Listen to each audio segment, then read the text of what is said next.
Shivon and Shivon, are you there? Yes, Auntie. Good, good.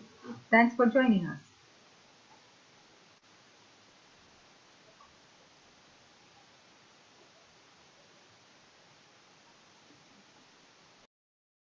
Okay, so today we're going to talk about the sanctuary financial secrets. Now, what does finance have to do with the sanctuary?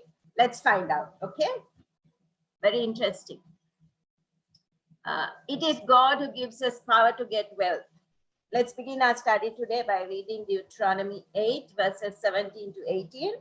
Now, this text is speaking about Israel entering the promised land, and God is giving them a warning. And there's some very important information in this warning that God shares with the people of Israel. So let's read Deuteronomy 8, 17 and 18, and then we will go into Psalms 24, verse 1.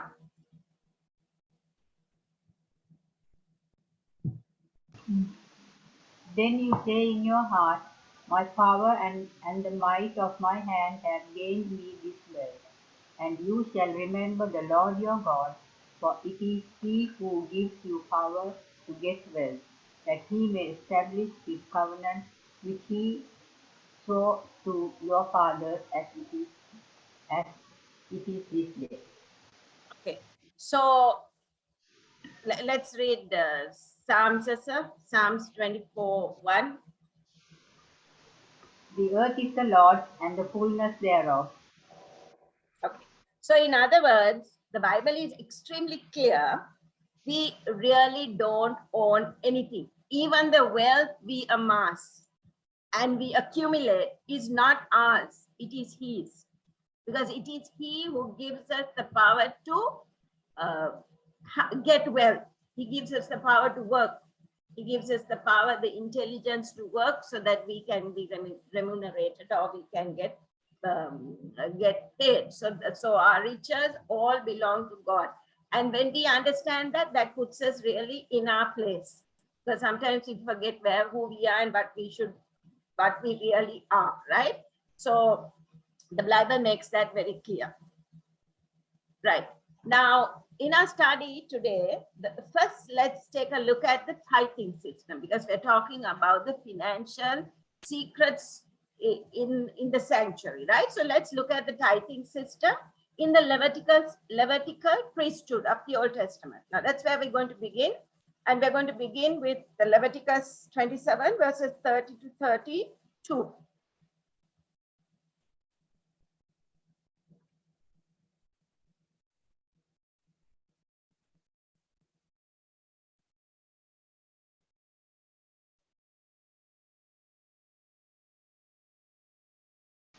And all the tithe of the land, whether of the seed of the land or of the fruit of the tree, is the Lord's. It is holy to the Lord. And concerning the tithe of the herd of the flock, of whatever passeth under the rod, the 10th one shall be holy to the Lord.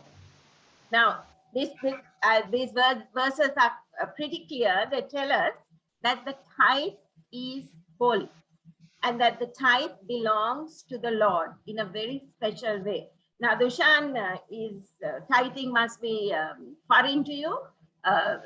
As Adventists, we return. We don't pay, we return, because like we read in the first verse, everything we have is the Lord's. God has said you can have 9 out of the 10 that you have, or the full 10, 9% of it is yours, 1%, full 1% is mine. So we return a 1% to the church. We don't ask, it's not ours to keep. We return it to the church for them to use. We're going to find that out as we study for what it is used, right? Because that 1% is not ours, the entire 10 is not ours, right? God says, I give you 9 out of the 10, just give me one full 10% out of your 100% that you have, right? So that is what we are talking about when we say tithe. Tithing is 10% of our, not the net where you remove all the taxes and all, the gross, the full amount, right? You pay tithe on your full amount, say you get 1,000 rupees full and you get taxed and you get 90, you still pay on the 1,000, right? That is tithe.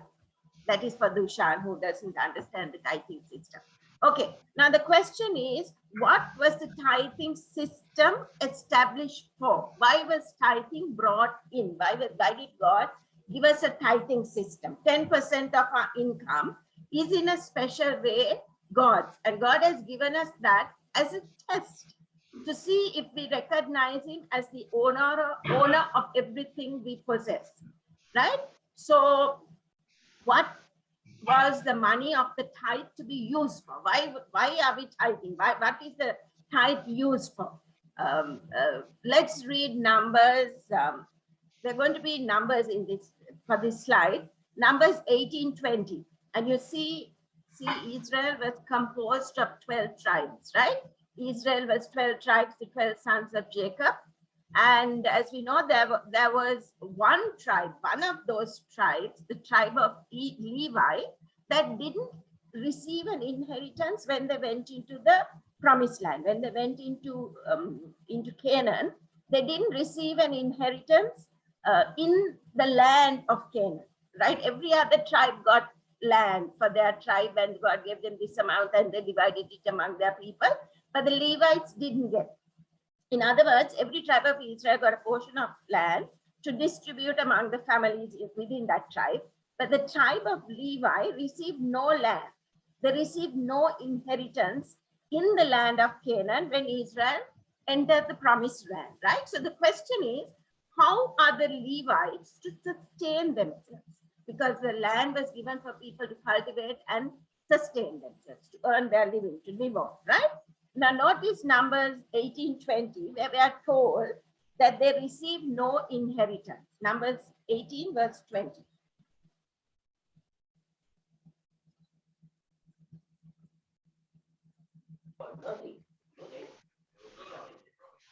Then the Lord said to Aaron, "You shall have no inheritance in their land, nor shall you have any portion among them. I am your portion and your inheritance among the children of Israel." So God is saying, I am the inheritance of Aaron, also of the Levites, because you received no plot of land in the land of Canaan. Now, what were the tithes given to Aaron and to the Levites for? Notice, right? This is found in Numbers 18:20. That's the next verse. "Behold, I have given the children of Levi all the tithes in Israel as an inheritance in return for the work which they perform, the work of the tabernacle of meeting." Okay, let's stop there for a minute. Now, who gave the Levites the tithe? The Israelites. Who gave the Levites? He said, I have given. So this is God talking, right?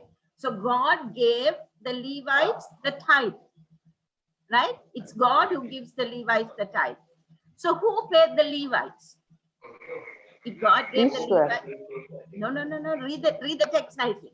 Behold, I have given the children of Levi all the tithes in Israel as an inheritance in return for their work. So who is paying the Levites? It's God. So when you and I return a tithe, we are returning our tithe to God, not man. Remember that, right? Because we have many issues come up on that. Because remember, to begin with, the tithe, everything we have is not ours, it's God's. God said, you keep 9, give me 10. Give me 1%. You keep, if it's 100, you keep 90%, you give me 10. If it's 10, you keep 9 and give me 1, right? So it's God who paid the Levites, right? You know, it has become it's very common in the church today for people to withhold tithe if they don't like the pastor, because they say we pay your salary. Remember that very carefully. In other words, they are now reading from the Bible. The fact is that this text tells us that the church members don't pay the salary of the pastor. Who pays the salary of the pastor? God pays the salary of the pastor. The text is clear. So when we return our tithe, we are returning it to God and God pays them. And when the pastors receive a tithe, they have to remember that God is paying them. They are answerable to God. Okay, so that is clear, right, from the text. So in other words, they met the spiritual needs of Israel, and because they were employed full time in meeting the spiritual needs of Israel, Israel was supposed to bring the tithes, and God paid the Levites with the tithe. Okay, so notice Numbers. Now we're going through Numbers chapter 18. Let's notice Numbers 18 verse 24. Now again, once again, the same concept is expressed all over again. It says here, someone likes to read that?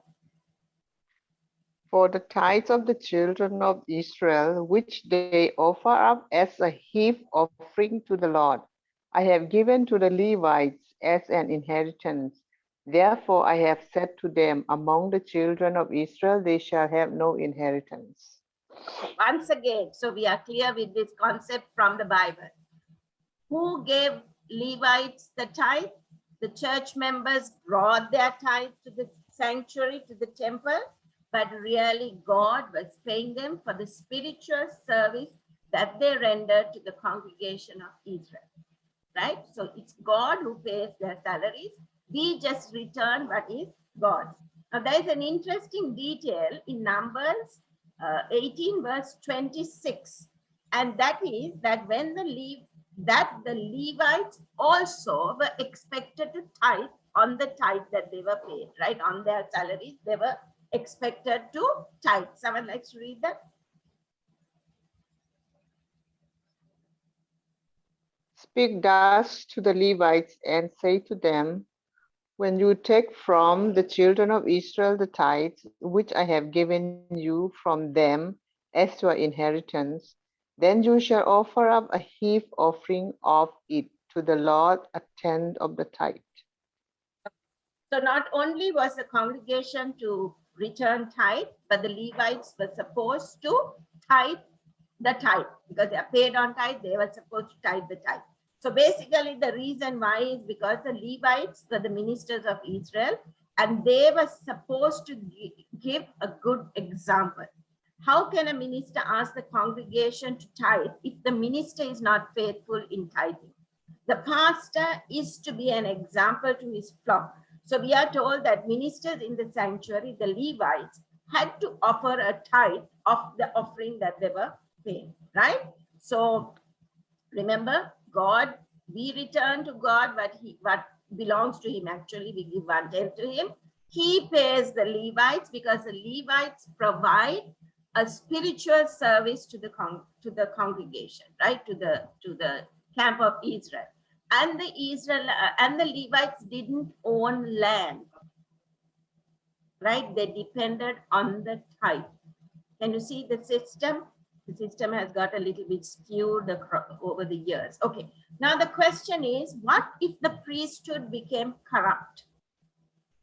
Well, the Bible tells us that there were periods when the priesthood of Israel was very corrupt, and the congregation would be tempted probably to say, why should we take our tithes for those guys if they are in apostasy? Sometimes we hear that conversation in our churches too today. Now, let's notice one of those examples of apostasy in Israel. Actually, in the book of Malachi, God is complaining a lot about the apostasy of Israel. So let's read Malachi chapter 1. We'll read verse 6, verse 8, then 13 and 14. A son honors his father and a servant his master. If then I am the father, where is my honor? And if I am a master, where is my reverence? Says the Lord of hosts to you, priests who despise my name. Yet you say, in what way have we despised your name? And when you offer the blind as a sacrifice, is it not evil? And when you offer the lame and sick, it is not evil? Offer it then to your governor. Would he be pleased with you? Would he accept you favorably? Says the Lord of hosts. You also say, oh, what a weariness! And you sneer at it, says the Lord of hosts. And you bring the stolen, the lame, and the sick. Thus you bring an offering. Should I accept this from your hand, says the Lord? But Cursed be the deceiver who has in his flock a male and takes a vow, but sacrifices to the Lord what is blemished. For I am a great king, says the Lord of hosts, and my name is to be feared among the nations. Okay, quite. I mean, God does never, what should I say? God is straight, right? When He tells us something, He tells it clear and straight. The Bible says that they are supposed to offer, right? Very clearly, Leviticus tells us they were supposed to offer unblemished sacrifices, right? They were taking advantage of, let's offer this blind one. We can't sell it for a good price, so let's offer it to the Lord. The Lord can't see, right? They despised the name of the Lord. They didn't even reverence Him. In fact, they didn't even teach the people the law. They weren't preaching what they were supposed to be preaching.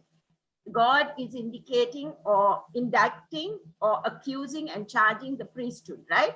So if you continue reading the book of Malachi, you're going to notice that the people were in a deplorable spiritual condition. Much of the guilt was with the priests who were not teaching and preaching what they should have. So there was this totally corrupt priesthood. Okay. Right. Now Malachi 3:7. Now comes an interesting passage. God is going to tell them in which way they need to return, right? So incidentally, the word return is the same word that is translated covenant, converted, sorry. Converted and return are the same word in the Old Testament, right? So in other words, God is calling for a true conversion experience from His people in Malachi verse 3:7, who made it a custom to go astray. Now notice what God says there.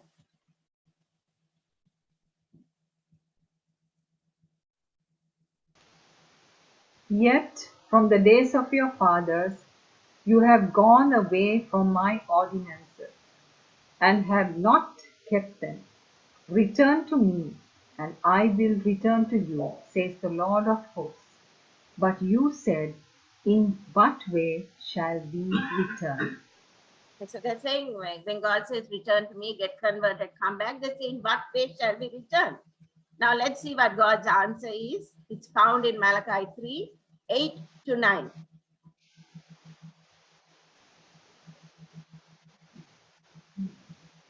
Will a man rob God? Yet you have robbed me. But you say, in what way have we robbed you? In tithes and offerings. You are cursed with a curse, for you have robbed me, even this whole nation. Right? Is it possible to rob God? We better Yes. believe that we can, right? The Bible is clear. So the whole nation, so one of the things that they weren't doing in their apostasy was tithing the way that it was required of them, right?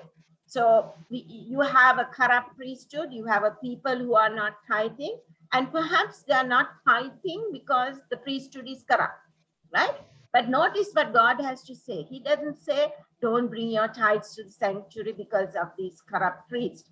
They're not doing their job. Just hang on to it. No, no, no. Even after talking about the apostasy of Israel, that they were robbing God in their tithes and offerings, notice what God says in Malachi 3:10, which is a very famous Bible verse that we always read sometimes before the offering is collected. Let's read that. Bring all the tithes into the storehouse, in that there may be food in my house. And try me now in this, says the Lord of hosts, if I will not open for you the windows of heaven and pour out for you such a blessing that there will not be enough room to receive it. Sometimes when we read this, we are stressing more on the fact that when we return a tithe, God is going to bless us, right? Be careful. That's not why we return a tithe. What does God tell His people? Even as the people who are not tithing, they have a corrupt priesthood that is serving in the sanctuary. God, you need to bring, God says you need to bring all your tithes and offerings to the storehouse. Now, storehouse means they used to bring the grain, right? And the cattle. So today you and I don't bring grain and cattle. Today you and I bring currency, right? But they used to bring the grain and the cattle and the oil and the that's how they return tithe. Now, incidentally, the storehouse is a place in the temple where the sacrifices and where the tithe were brought and they were stored in order to pay the Levites for their service. So the Levites were paid in kind. They were paid in the harvest that were brought, right? Now notice First Chronicles 26 verse 20. First Chronicles 26 verse 20 on this idea that that in the house of the Lord there was a treasury. So in other words, they were to bring their tithes and offerings to the temple, to the sanctuary, it says. Someone likes to read that?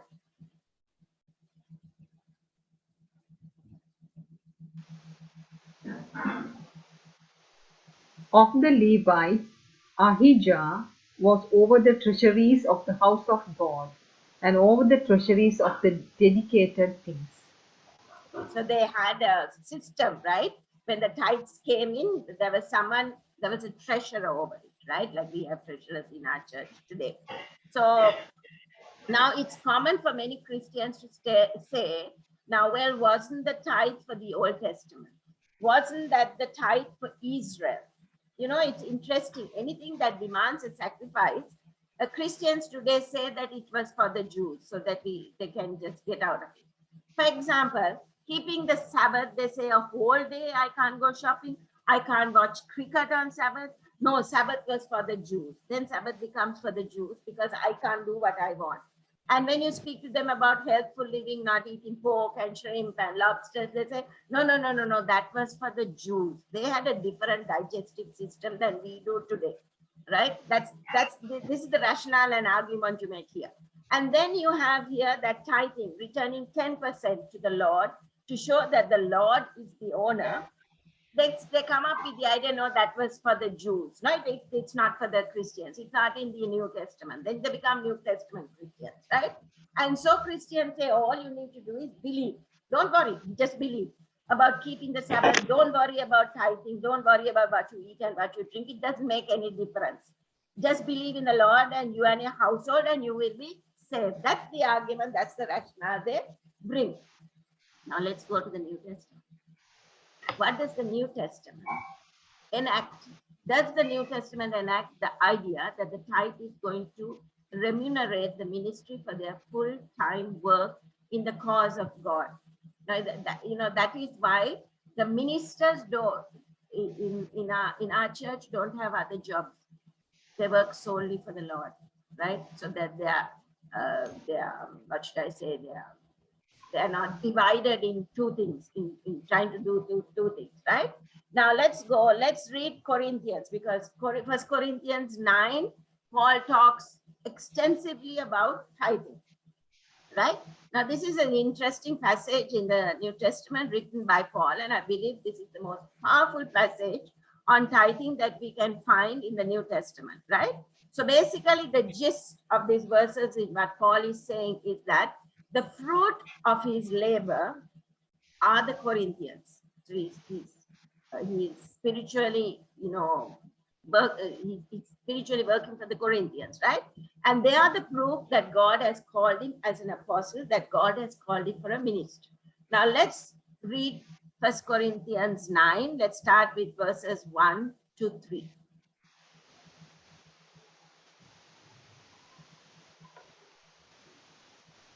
Am I not an apostle? Am I not free? Have I not seen Jesus Christ our Lord? Are you not my work in the Lord? If I am not an apostle to others, yet doubtless I am to you. For you are the seal of my apostleship in the Lord, my defense to those who examine me in this.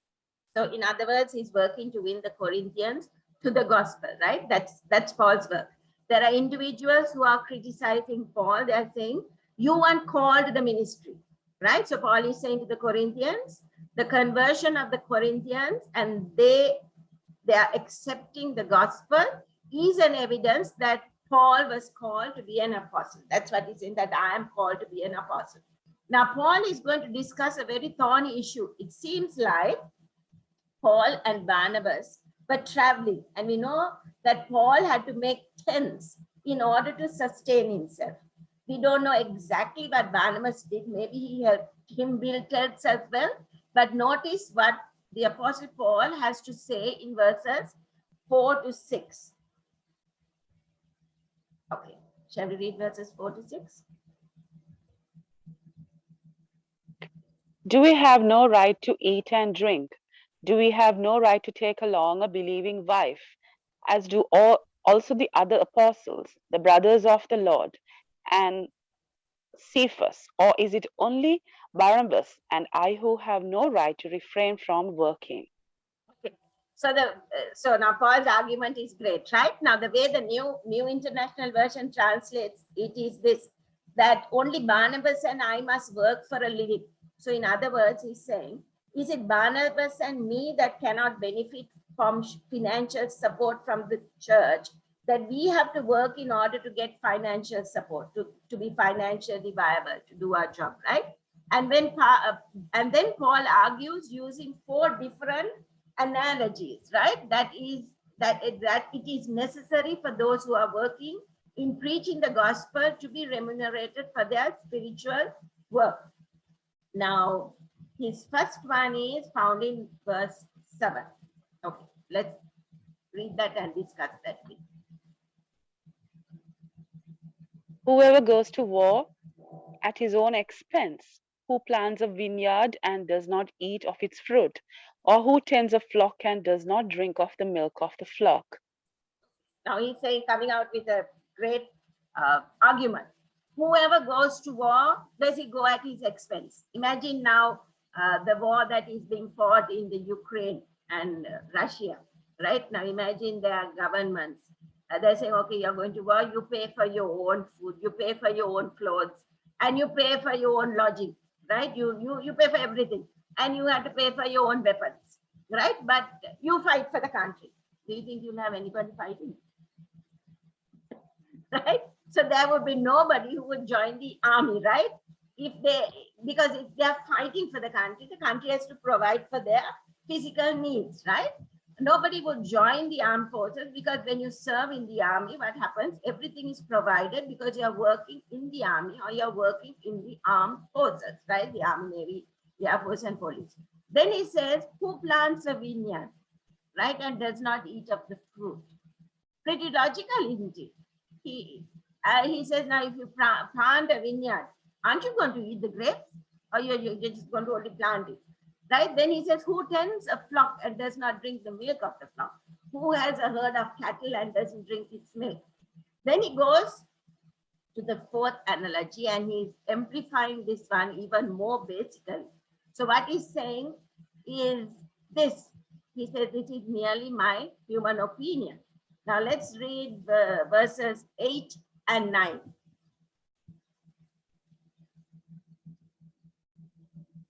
Do I say these things as a mere man, or does not the law say the same also? For it is written in the law of Moses, you shall not muzzle an ox while it leads out the grain. Is it oxen God is concerned about?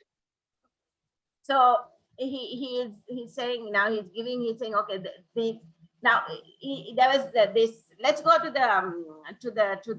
what he's quoting here. That's found in Deuteronomy 25:4. It says, shall not muzzle an oxen while it's treads out the grain. So when an ox is treading the grain, I mean, you have to give him the freedom to eat the grain a little bit, right?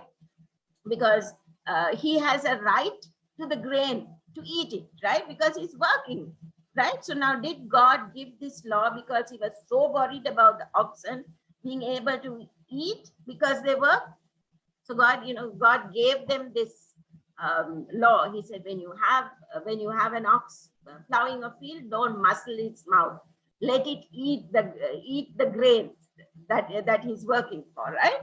So Paul is saying, now he gives them a perfect answer. First he's saying, when people go to war, everything is supplied for them. Then he says, when you grow a vineyard, you eat the fruit of the vineyard. Then when you have a herd of cattle, you drink a flock of cattle, you drink the milk, right? You just don't not do it. It's part of your of your remuneration for working. And then then he talks about the cattle. So Paul has a great logical explanation for this, right? Now let's notice what he says in verse 10, because he's going to say this was written not for the ox. So he's saying that it's for the ox. This was written not for the ox. This was written for us, for those who work in the gospel. Let's read verse 10 and then let's discuss his argument. Now, are you clear on Paul's argument that he's coming up with? Why they should be remunerated for their work?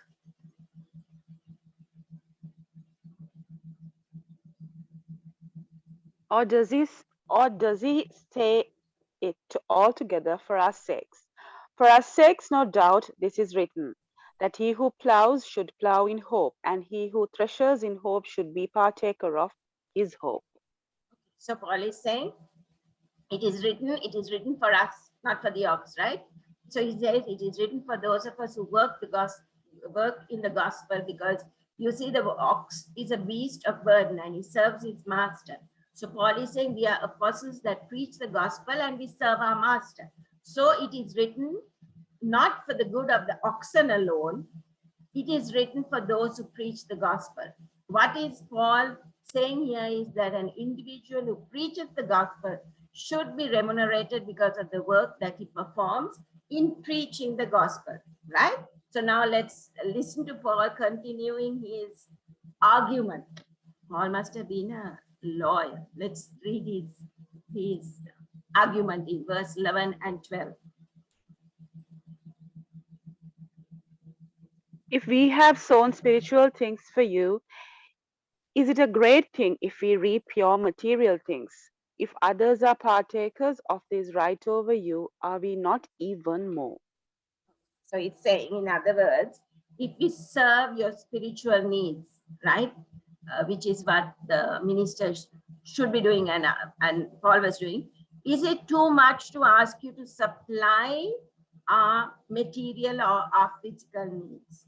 Now notice, it's not a privilege.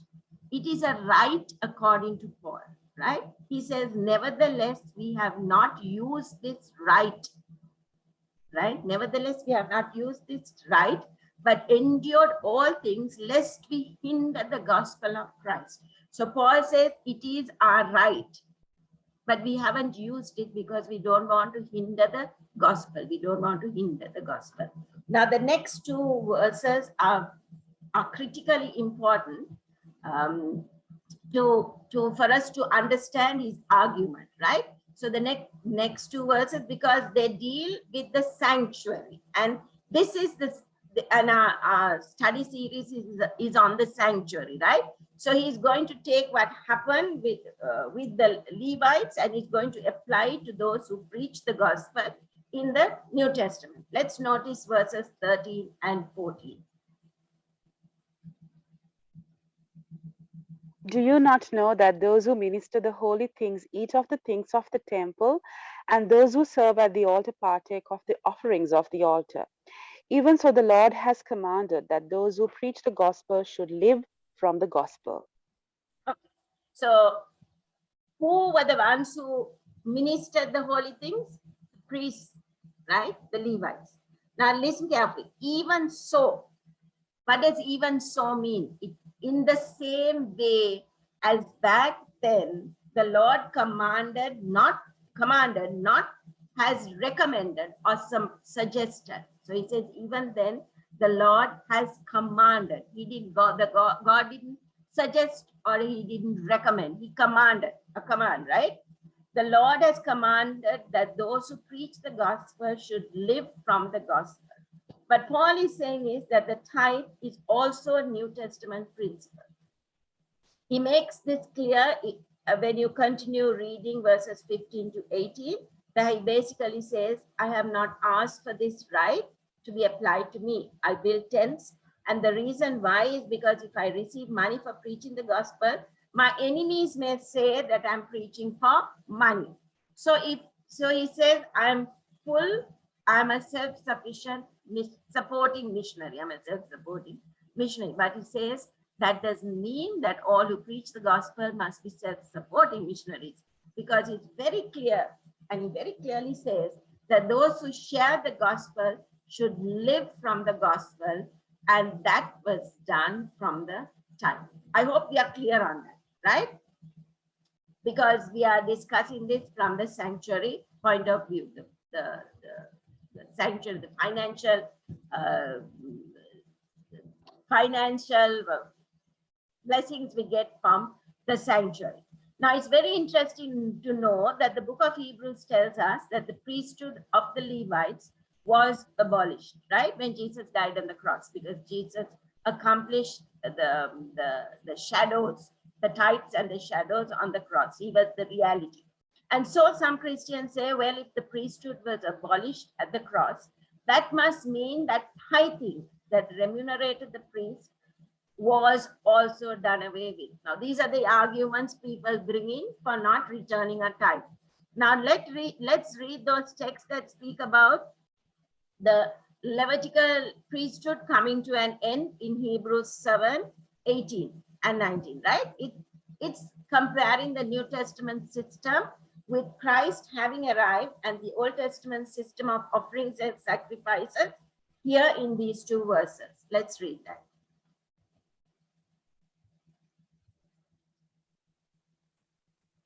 Hebrews chapter 7, verse 18-19. For on the one hand, there is an annulling of the former commandment because of its weakness and unprofitableness. For the law make nothing perfect. On the other hand, there is the bringing in of a better hope, through which we draw near to God.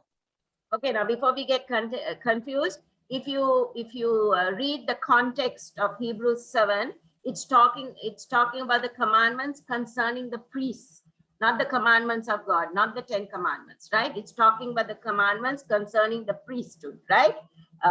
And not Exodus 20.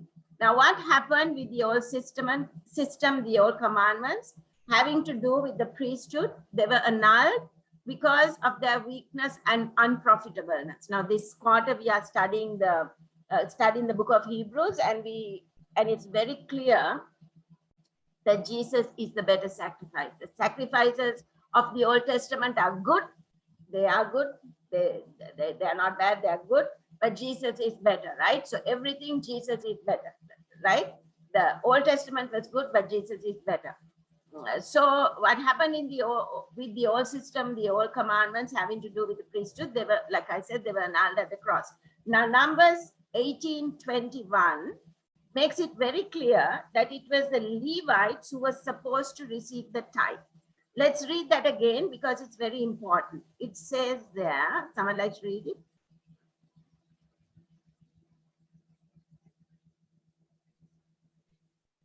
Behold, I have given the children of Levi all the tithes in Israel as an inheritance in return for the work which they perform, the work of the tabernacle of meeting.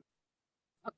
Now, the argument that people use is not to return tithe, that is used by many Christians, is that the Levitical priesthood was done away with when Jesus died on the cross, because the Levitical priesthood, and so the funds that the priests were to bring to remunerate that the people were to bring to remunerate the priesthood were also done away at the cross.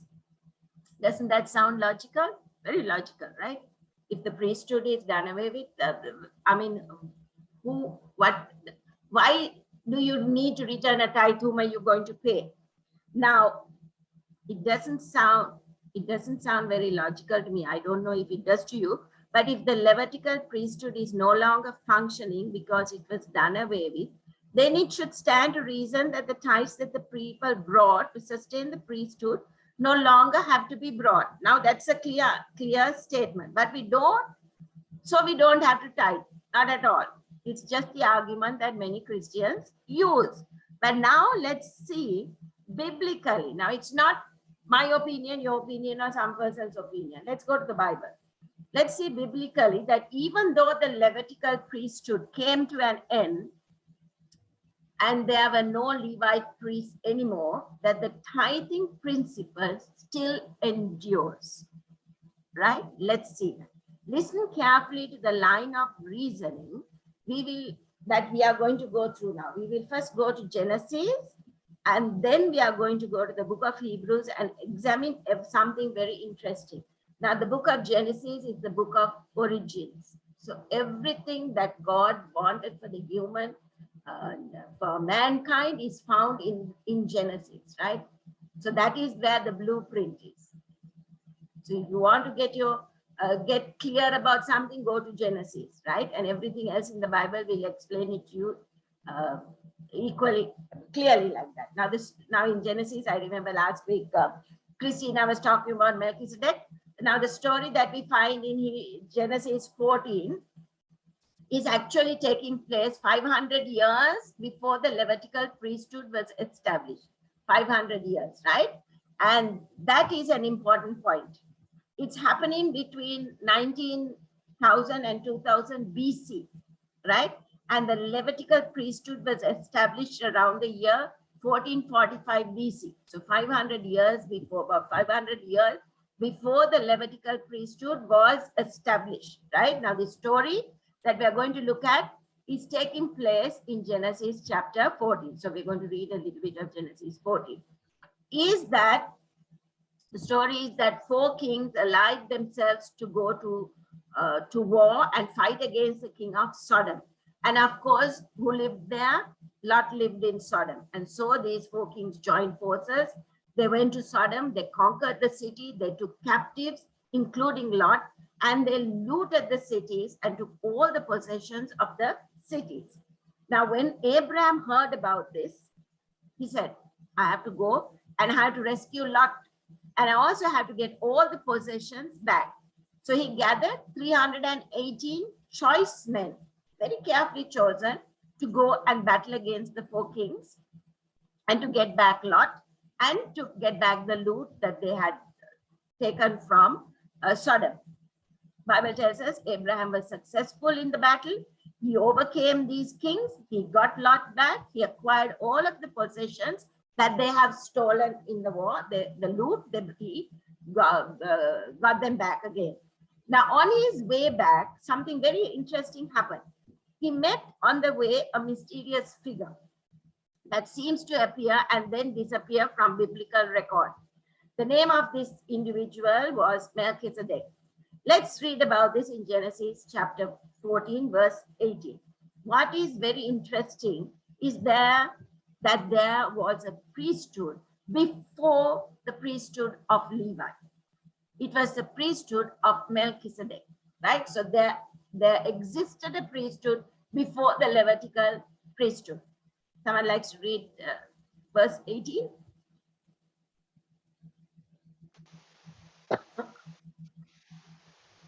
Then Melchizedek, king of Salem, brought out bread and wine.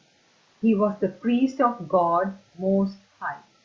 So Melchizedek was a priest of God. Now, interesting enough, what did he bring out?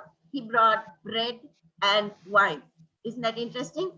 When do we use bread and wine?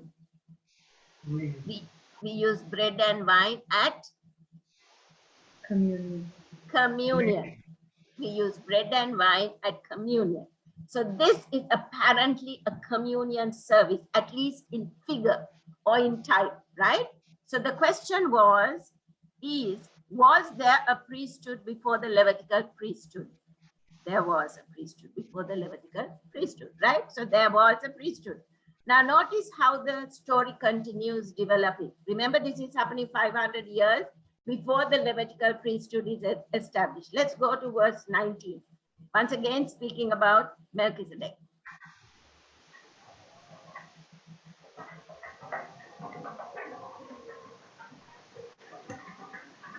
And he blessed him and said, Blessed be Abraham of God Most High, possessor of heaven and earth. Okay. How is the Most High spoken of? Melchizedek calls him, he is the possessor of heaven and earth. So that means possessor of heaven and earth means God is the owner of heaven and earth. Interesting, right? That Melchizedek would introduce the Most High as the possessor of everything. Remember, we started with God owns everything. God gives us the power to earn our wealth. So everything we earn is God. So Melchizedek brings this thought that God is the possessor of everything. Now the question is, what did Abraham do when Melchizedek blessed him? And when Melchizedek said that he represented the Most High God and that he was the priest of the Most High God, who was the possessor of heaven and earth, what did Abraham immediately feel like he had to do? What do we find in verse 20? Now this is Melchizedek still speaking, right? What does he say in verse 20? And blessed be God Most High, who has delivered your enemies into your hand. And he gave him a tithe of all. So now Abraham recognized that because God is the possessor of heaven and earth, he needed to return a faithful tithe to the high priest Melchizedek. Did the priesthood exist before the Levitical priesthood? Yes. Yes. Did tithing exist before the Levitical priesthood? Yes. Absolutely. It's not part of the Mosaic law. It predates the Mosaic law according to scripture, right? So we can't say it is for the Jews. It was for all mankind. Now, what does the priesthood of Melchizedek represent? It's interesting that Jesus was from the tribe of Judah, right? Did Jesus have right to be, did he have a right to be the high priest if he was from the tribe of Judah? Absolutely No. not. No, he didn't have a right? He had a right to be king, but not priest, right? So Jesus could not be priest according to the order of Aaron, because that was the tribe, because he was from the tribe of Levi, right? Because that was the tribe of Levi who could be the priest. So Jesus could not be the priest in the order of Aaron. He had to be priest from a different order. Okay. And what order is Jesus priest after? He's after the order of Melchizedek that existed before the Levitical priesthood. Now Melchizedek gives him Jesus the right to be priest, and Judah gives him Jesus right to be king. Okay. Now notice Psalms 110 verse 4, where we find another reference to Melchizedek and his priesthood and how long the priesthood was going to last. Remember, the Levitical priesthood ended, and this priesthood Melchizedek was happening 500 years before the Levitical priesthood. Let's read Psalms 110:4. The Lord has sworn and will not relent. You are a priest forever, according to the order of Melchizedek. Okay. So did the priesthood of the Levites come to an end? Yes. Right? We knew it ended. Does the priesthood of Melchizedek ever come to an end? No. No. No. This verse is very clear. It says you are a priest forever according to the order of Melchizedek. Ever means till this world lasts, right? So in whom is this psalm fulfilled, and with whom was it fulfilled?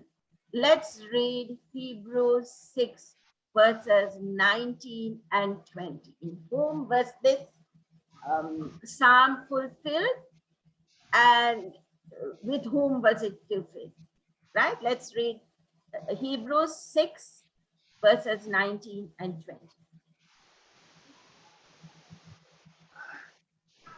This hope we have as an anchor of the soul, both sure and steadfast, and which enters the present behind the veil, while the forerunner has entered for us, even Jesus, having become high priest forever, according to the order of Melchizedek.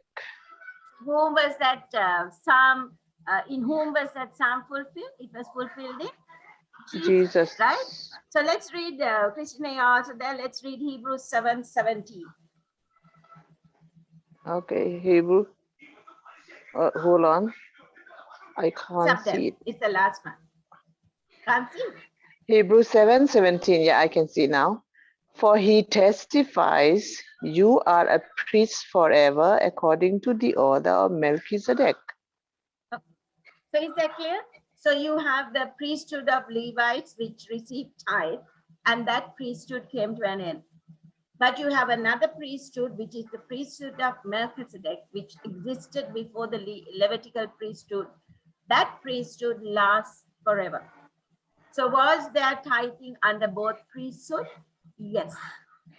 There was tithing under both priesthoods for the simple reason that we need to understand that everything that we possess is God's, right?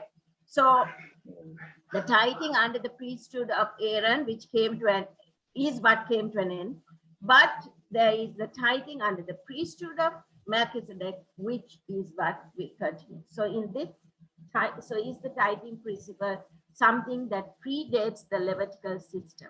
Is it something that we need to do forever?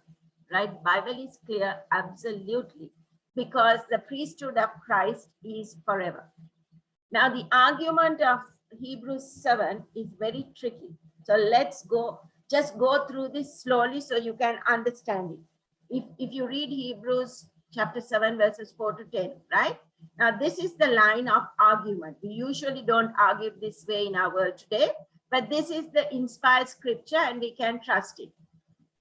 So basically the idea is that Melchizedek is greater than Abraham for two reasons.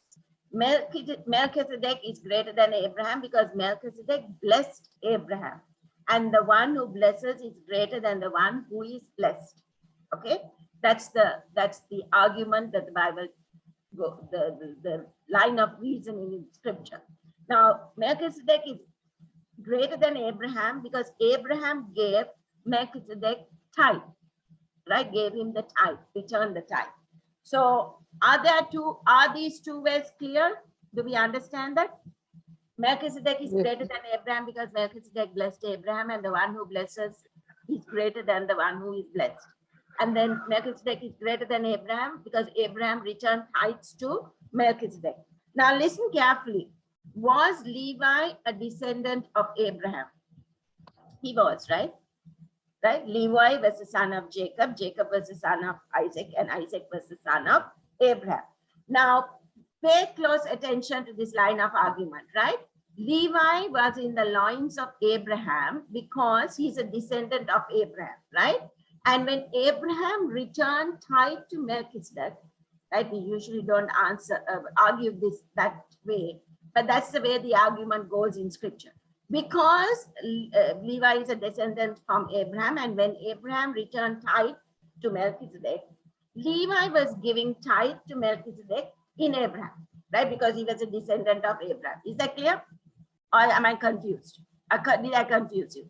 So Levi paid tithe, returned tithe to Melchizedek in Abraham because Levi was a descendant of Abraham.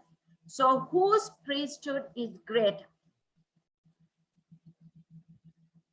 The priesthood of Melchizedek, because Levi also paid tithe to Melchizedek because Levi was a descendant of Abraham, and Abraham returned tithe to Melchizedek, and Melchizedek blessed Abraham. So Melchizedek was greater than Abraham because the one who blesses is greater than the one who blesses, who is blessed.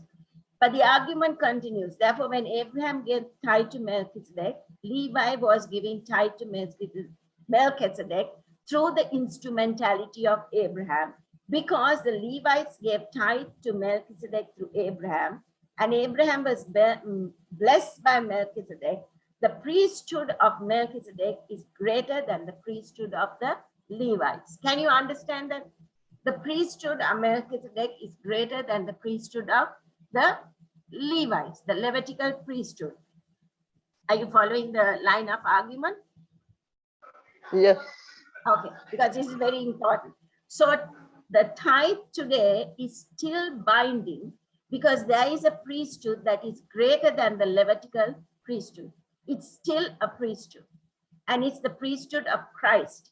And there is also tithing in connection with it because Melchizedek in the Old Testament received tithes. Now, this is for the argument of those who say that tithing ended with the Levitical priesthood. So the tithing principle still is binding for all Christians today, Bible-believing Christians today. And most and not necessarily according to the order of Aaron, but according to the order of Melchizedek, which is a greater priesthood than the priesthood of Levi. Right? Are we clear on that? Okay, I take it that we are clear. Now I'm going to talk a little bit about the SDA tithing system, right? Now the SDA tithing system is that all tithe received into a local church is remitted to the conference of the union. Now I was the treasurer for Shiloh for over 10 years, and all the tithe that comes into the church, we don't touch it. It goes directly into the bank, and then I send a check to the SLM, right? That is not ours. We don't even touch it. We just keep records of how much came in and how much went, and write receipts to those who return the tithe, but we don't even touch it because it doesn't belong to us, right? Now it goes to the SLM, which then uses it to pay the salaries of the pastors and the workers. Now, how does the local church function? The local church functions on all the loose offerings that people give. 50% of it is kept in the local church, 50% is sent to the SLM. That is for their evangelistic work and all the other projects they have. So if they say if we get 1,000 rupees on a Sabbath, 500 is kept in the local church, 500 is returned to the SLM, right? And they use it for their projects, right? Now, the local church funds, the local church is the function based on what you give church expense. Now, when I was a treasurer, I always gave at the year end, or once or twice a year, I used to give the church a financial statement. I give it to them, all the church, the entire church. I tell them how much offerings came in. Of course, I don't give them the facts of tithe. I just give them round. I give the church both the numbers, but I give the main church, I used to give them charts, percentages, right? And I tell them how much came in. Then I tell them that what the church, how we sustain a church, how we do repairs, are all done on the church budget of the 50% that stays in the church, plus the church expense money that comes in. And of course, then we have different budgets. The budgets are there for different things that are used for those especially, right? So that is how, when I was the treasurer at Shiloh, now no longer, but that is how we did it. So when we return tithe, we return tithe simply because it doesn't belong to us, right? It is God's. So when we return our tithe, we are not being generous. Now, Shiloh, I was the treasurer, I know our tithes are pretty good. But correspondingly, our offerings didn't reach what it should. So I used to give them pep talks on how to, plan giving. You have to have plan giving. This is what I'm trying to get at, right? So that's the old treasurer in me who's talking to you now, right? So when you return a tithe, you're not being generous because that is not yours. You're just returning something that belongs to God, right? So your generosity is based on the extras that you give, right? On the extras that you give. Now, I know in Shiloh, if ever we had a project, people used to just give, right? They were a beautiful, generous church that gave. Now, we need to plan our giving. That's what I used to always tell them. You need to plan your giving. Not just on Sabbath morning when the deacons come around, we open our purses or we dig into our pockets or we open our wallets and see how much money is there. And then we give. No. We need to plan our giving. So when you are doing your budgets, you budget for your offering. And I would say budget for 5% of the tithe that you give. Because believe me, the local churches do need it. And the local churches also have a responsibility to let the members know what's happening with the funds, right? Because when you're open with funds, people are open with giving. Believe me, I have experienced it, right? We have a special project. I tell them how much we received. I tell them how much was spent, and I tell them if there was a balance, where it is going, right? Then people trust you. There is a trust that is establish. Don't ever think that, you know, we give the money and let them do what they want. No, no, no, no. You have to be responsible, especially local church. Tithe is not for us to decide on. That goes to that, right? So let me share 4 principles concerning giving.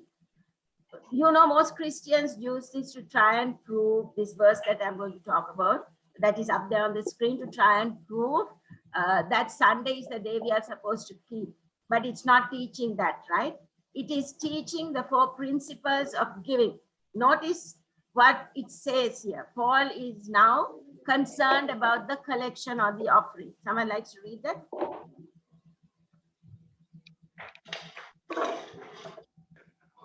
Now concerning the collection for the saints, as I have given orders to the churches of Galatia, so you must do also. On the first day of the week, let each one of you lay something aside, storing up as he may prosper, that there be no collections when I come. Okay, now he mentions here the first day of the week means regularly, right? On the first day of the week, that would be the first opportunity that they would have after working on Friday and resting on Sabbath, to calculate how much of money they have earned during the week. Now, you and I get a salary at the end of the month, but if you get your salaries, you know, once a week, twice a week or something, you know, you calculate it like that. So the first principle is regularly, right? Each one of you has to give it regularly. That means you have to give it on a regular basis. Let each one of you, that is the second principle, individually, right? So the second principle is individually. Principle number 3 is private. You don't have to tell the whole world, but we are doing. Don't come to church and be an emergency giver. Do it at home and then bring it to church, right? And then the 4th point is proportionately, the way God has blessed you. So the 4 principles are regularly, individually, privately at home, you set aside your offerings, and proportionately, according to what God has blessed you. So he's saying that that there are no collections when I come, in other words, so that I don't have to stand and twist your arms or beg you to give money when I come, right? That is one thing I totally dislike in a church, when they get up there and ask you to give. If the members are converted and they're true members, you don't have to ask, they will give, right? That is that. You don't have to ask, they will give. So if you do this on a regular basis, if you do this regularly, you do it individually and you do it proportionately, you do it privately, when I come, there will be money. This is what Paul is saying. And I will receive the money to help the saints who are needy in Jerusalem. So you're understanding the principles? It's just a matter of us making up our minds that we are going to sit down and we are going to say, okay, I'm going to give such and such a percentage of my income to church budget. Tithe, not negotiable. You can't negotiate with tithe. 10% of your gross, not your net, right? Of your gross, before everything is cut. That is not ours, and we just decide to return it to the Lord, right? But in offerings, we need to pray about it. We need to sit down, ask the Lord, what have you done for me? You have given me everything. You know, God is so great. And so let me return to you an offering according to what you have done for me, right? According to how the Spirit moves. And then pray to God and ask God to reveal to you what percentage you should put into church budget. And as a treasurer, believe me, churches do need a budget to function. And you have to have a treasurer who budgets to use that money. You don't haphazardly use what comes in, right? Now let's read 2 Corinthians 9, verses 6 to 7. Here we have another important principle here. Let's read that verse as well, those 2 verses.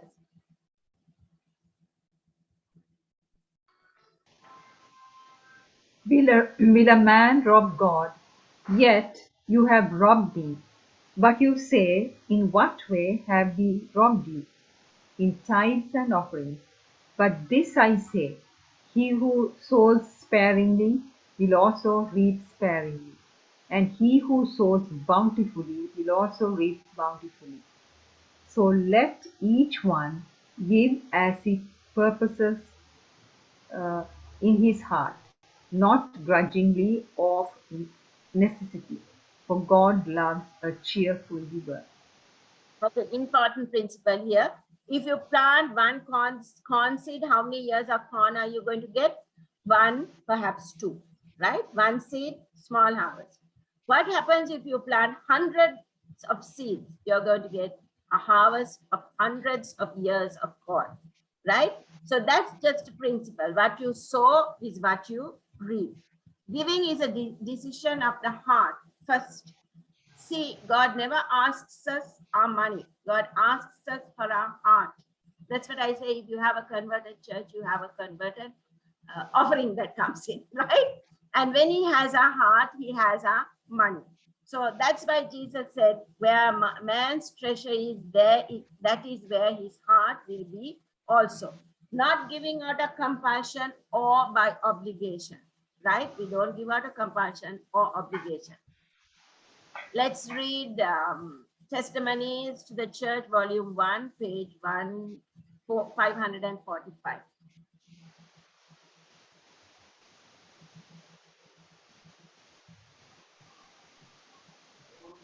God wants no unwilling offering, no pressed sacrifice. Those who are thoroughly converted and who appreciate the work of God will give cheerfully the little required of them, considering it a privilege to bestow.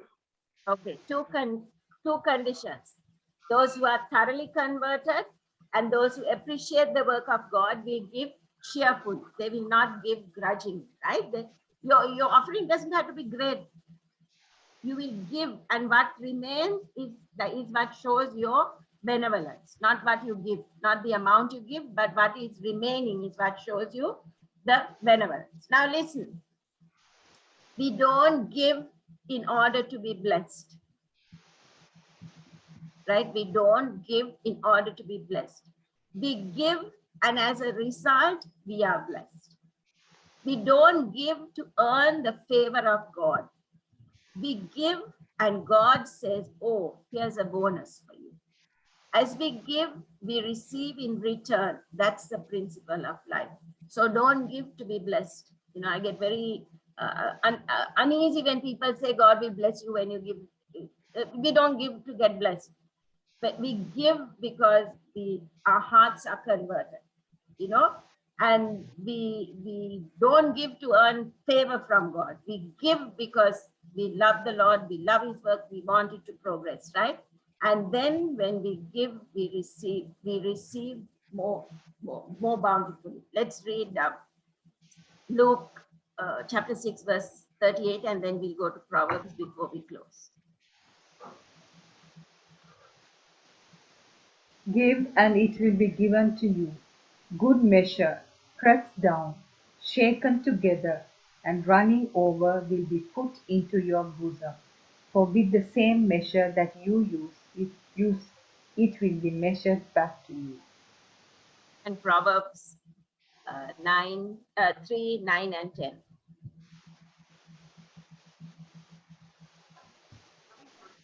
Honor the Lord with your possessions and with the first fruits of all your increase. So your barns will be filled with plenty, and your wells will overflow with new wine. Okay, so let's not use the excuse, you know, all the economy is bad, I just don't have, right? That's not an excuse. We would pray that as we studied this, that, you know, I would pray that as we studied this, that this not only is an academic thing that, you know, you understand. We need to return tithe to remunerate the preacher. And if the preacher is corrupt, God will take care of them, right? We need also to give offerings in order to sustain the church. But that this will be a priority. We'll say church is important to us. The preaching of the gospel is important to us. And this has to be the number one priority order as we order our finances on earth. So each month as we get in our salaries, we budget. We put aside the tithe, it's not ours. Put aside your offering, the percentage that you want to give, and then any other offering you have.